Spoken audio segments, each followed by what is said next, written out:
Tonight we get the great opportunity to hear from our own staff and professors about the Cold War and how it affected their lives personally.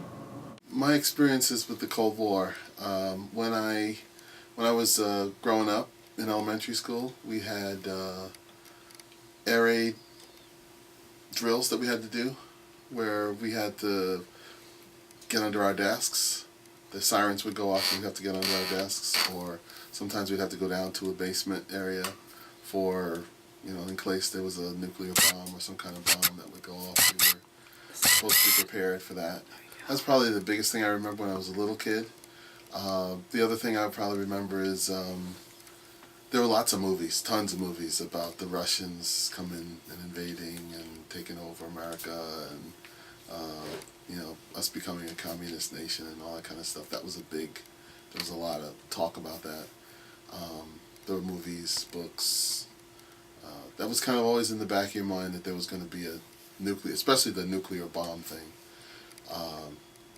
And living in New York City, we knew we were prime target, aside from maybe Washington, D.C., for that kind of a thing. So we lived with that all the time, and there was this kind of undercurrent of fear of something like that happening all the time.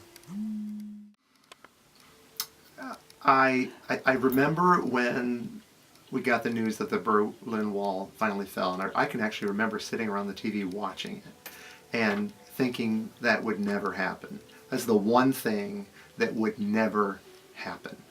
And when it happened, there was this sense of celebration and this sense of, oh my word, anything could happen now. Communism and the Cold War was something that we thought would always continue. It would never end. And it did. The end. During the Cold War, which was the late 50s, early 60s, my father built a fallout shelter in the basement. It was built out of cinder blocks with a roof layer of like 2 or 3 layers of cinder blocks. The air vents were staggered because radiation only travels in a straight line.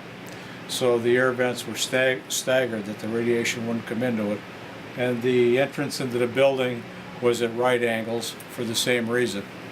Although we never did stock it with food or water or anything like that, it was ready to go probably within a day or two, which after you saw the flashes it probably would have been too late anyway. So that's about my experience. Cool.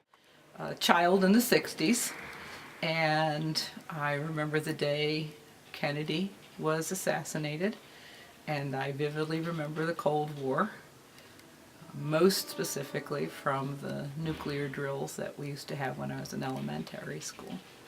And what we would do is the whole school would go down to the basement, and we would have to put our heads into the corner with our arms over our heads and our bumps sticking up in the air, and we would be down there about the same length as a fire drill, but we had more air raid drills than we did fire drills, and it was just a regular course of what we did as part of school. I know a good number of kids were very frightened by them. I don't ever remember personally being frightened, whether I was too young or my parents didn't make a big thing of it, but I don't remember personally being frightened by it. But I do remember doing those drills all of the time.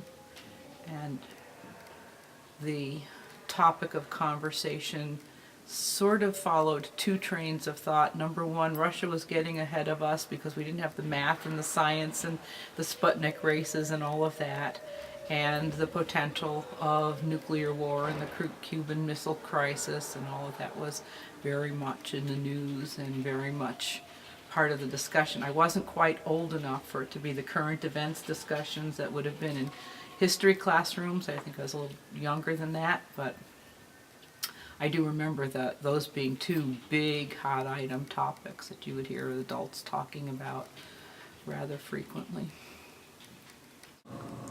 Wow, that was interesting. Thank you guys for sharing with us. All right, have a good night, and thank you.